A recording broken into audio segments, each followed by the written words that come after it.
नमस्कार दोस्तों, जयवाल लाइव में आप सभी का स्वागत है। देखिए फ्रेंड्स, आज की इस वीडियो में बात करने वाले हैं पॉलिटी के सब्जेक्ट्स को लेकर के। पॉलिटी में हम पढ़ने वाले हैं मौलिक अधिकार, फंडामेंटल राइट्स, मूल अधिकार। ठीक है दोस्तों, सभी एग्जाम्स के लिए इंपॉर्टेंट है, चाहे यूपी ट्रिपल एस सी आप दे रहे हो, यूपी पुलिस दे रहे हो, डी ट्रिपल एस भी दे रहे हो, कोई भी एग्जाम आप दे रहे हो जिसमें जीके के क्वेश्चन आते हैं तो यहाँ से क्वेश्चन आपको जरूर देखने को मिलेगा। ठीक है दोस्तों, चलिए स्टार्ट करते हैं हम। देखिए, मौलिक अधिकार या फंडामेंटल राइट्स जो हमारे संविधान के भाग हैं उनमें से भाग 3 में लिए गए हैं हमारे मौलिक अधिकार। भाग 3 के अंदर हैं मौलिक अधिकार।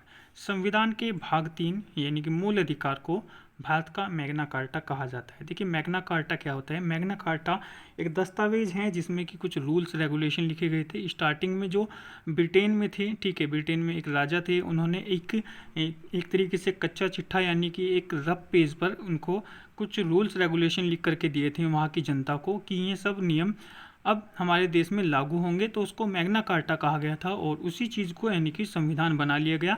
तो ऐसे ही भारत का मैग्ना कार्टा कहा जाता है संविधान को, ठीक है, जैसे ब्रिटेन में कहा जाता था। तो इसी तरीके से जो नाम चला रहा है कि संविधान को एक तरीके से क्या बोला जाएगा, मैग्ना कार्टा बोला जाएगा।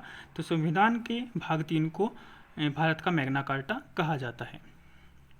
आगे बात करें, इसमें अनुच्छेद देखिए 12 से 35 तक हैं, जिनको कहाँ से लिया गया है? अमेरिका के संविधान से लिया गया है। हमारे देश के जो संविधान में जो भाग हैं वो अलग अलग जगह से लिए गए हैं, जो अनुच्छेद हैं वो अलग अलग देश से लिए गए हैं, ठीक है, क्योंकि भारत का जो संविधान है वो सबसे बड़ा और लिखित संविधान है। तो इसमें अलग अलग देशों से जो भी बातें अच्छी हैं वो अडोप्ट कर ली गई, वो ले ली गई हैं।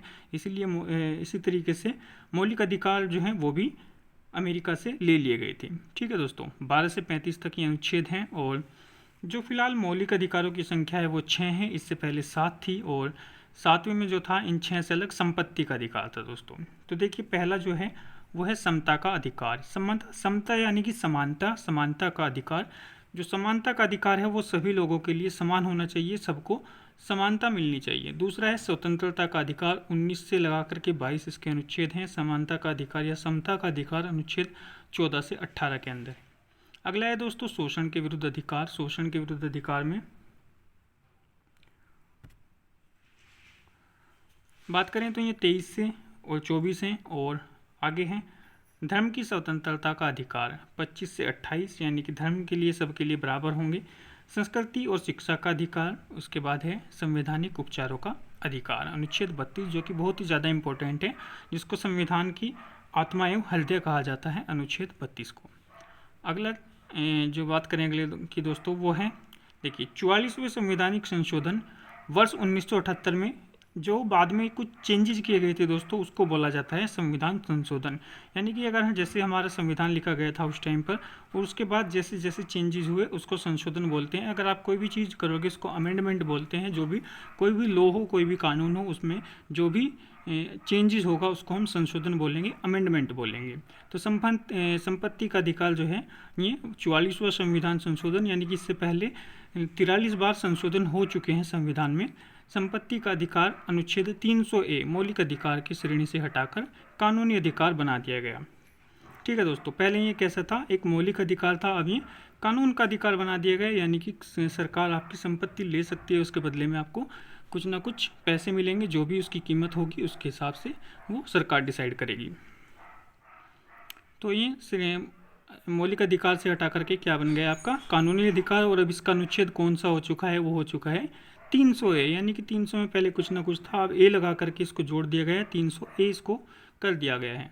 अगला है दोस्तों, पहला देखिए, सबसे पहले हम बात करेंगे जो 6 मौलिक अधिकार हैं उसमें से आपका समता या समानता का अधिकार। तो देखिए, समता का अधिकार अनुच्छेद 14 से 18 है।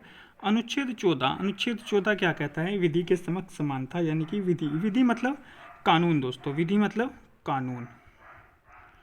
कानून की नज़रों में सब समान है, यानी कि अगर आपने कोई अपराध कर दिया है तो उसकी जो भी संविधान में, जो भी लॉ में लिखा हुआ है, जो भी IPC की धारा में लिखा हुआ है, उसी के हिसाब से आपको सज़ा मिलेगी। ऐसा नहीं है कि आपको कुछ रहम कर दिया जाएगा। अगर आपने एक जुर्म किया है और किसी दूसरे व्यक्ति ने जुर्म किया है तो आपको कुछ इसमें रहम कर दिया जाएगा। देखिए दोस्तों, ये हालांकि संविधान में लिखा हुआ है, लेकिन फिर भी भारत के अंदर बहुत सारी चीज़ें ऐसी हैं जो कि अप्लाई नहीं होती, जो कि सही तरीके से सही नहीं मानी जाती। कुछ ना कुछ पैसे के दम पर आप लगा लो या कुछ भी किसी भी कारण लगा लीजिए, भेदभाव तो जरूर होता है। हालांकि लिखा हुआ है मौलिक अधिकारों में कि समानता का अधिकार है, लेकिन फिर भी सभी को पता है कि कुछ ना कुछ भेदभाव जरूर रह जाता है। लेकिन कुछ हद तक जो चीज़ें हैं वो बिल्कुल सही बनाई गई हैं। अगर आपने कोई भी ऐसा अपराध किया तो सबको एक ही सज़ा मिलेगी। उसको जितने लोगों ने वो अपराध किया होगा उनको उसी हिसाब से, जो भी कानून में लिखा हुआ है उसके हिसाब से उनको सज़ा मिलेगी। तो अनुच्छेद 14 आपको याद रखना है, विधि या कानून के समक्ष समानता, यानी कि कानून की नज़रों में सब बराबर हैं। अगला है अनुच्छेद 15 दोस्तों इसी का। अनुच्छेद 15 में कह रहा है कि धर्म, मूलवंश, जाति, लिंग या जन्म स्थान के आधार पर विभेद का प्रतिबंध, यानी कि आपकी धर्म के आधार पर, मूलवंश के आधार पर, जाति के, लिंग के या जन्म स्थान के आधार पर कोई भेदभाव नहीं होगा। मान लीजिए आप यूपी के हैं, हरियाणा में चले गए तो आपको कि यूपी हरियाणा के हिसाब से आपको कोई भी भेदभाव नहीं होगा। आप किसी धर्म के हैं, आप कहीं किसी दूसरे राज्य में चले गए तो वहाँ पर भी आपकी जाति के हिसाब से आपके कोई धर्म का भेदभाव नहीं होगा, जैसा कि अनुच्छेद 15 में लिखा हुआ है। अगला है दोस्तों लोक नियोजन की, अनुच्छेद 16। लोक नियोजन के विषय में अवसर की समानता। अवसर की समानता का मतलब है सभी को अवसर दिया जाएगा, जो भी चीज़ें हैं कानून के हिसाब से। लोक नियोजन मतलब जो भी भर्तियां हैं, जो भी सरकारी नौकरियां हैं या फिर कोई भी हैं, उनमें अवसर की समानता का। ऐसा नहीं है कि जो सिर्फ अमीर लोग हैं उन्हें मिलेगा, गरीबों को अवसर नहीं मिलेगा। अब गरीबों को भी अवसर मिलेगा, सभी को सेम उस पद के लिए अवसर मिलेगा। हालांकि कुछ चीज़ें हैं जो कि आरक्षण है या फिर कुछ भी कह लीजिए आप, बहुत सारी चीज़ें हैं जो कि अवसर को कहीं ना कहीं खत्म कर देती हैं। अगला है अनुच्छेद 17 अस्पृश्यता का अंत। अस्पृश्यता का अंत मतलब दोस्तों छुआछूत, जो कि एक अपर कास्ट और लोअर कास्ट के बीच में कहीं ना कहीं भेदभाव था, उस भेदभाव के लिए अस्पृश्यता का अंत, उस छुआछूत को का अंत। ठीक है, अस्पृश्यता मतलब जो पिछले पुराने टाइम में ऐसा बोला जाता था कि किसी भी निचले जो नीचे की कास्ट है उन कास्ट के लोग बड़ी कास्ट वाले लोग को टच नहीं कर सकते, उनके सामान को टच नहीं कर सकते, स्पर्श नहीं कर सकते, उन चीज़ों का अंत किया गया था। अगला है दोस्तों अनुच्छेद 18 उपाधियों का अंत। उपाधि मतलब जो राजा महाराजा इस तरीके से पहले उपाधि थी, वो सब राजाओं की उपाधि, महाराजाओं की उपाधि, बहुत सारी उपाधि थी, वो सब खत्म कर दी। किसको छोड़ करके? सेना और शिक्षा को छोड़ करके दोस्तों, सेना और शिक्षा को छोड़कर।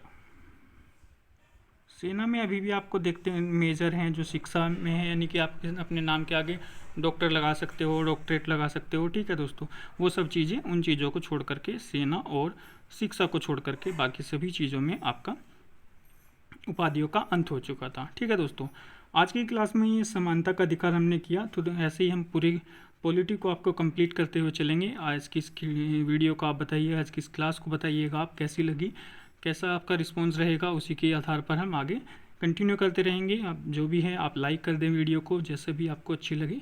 चैनल को सब्सक्राइब कर दें, नहीं है तो ज़रूर बताएं वीडियो आपको कैसी लगी। धन्यवाद दोस्तों।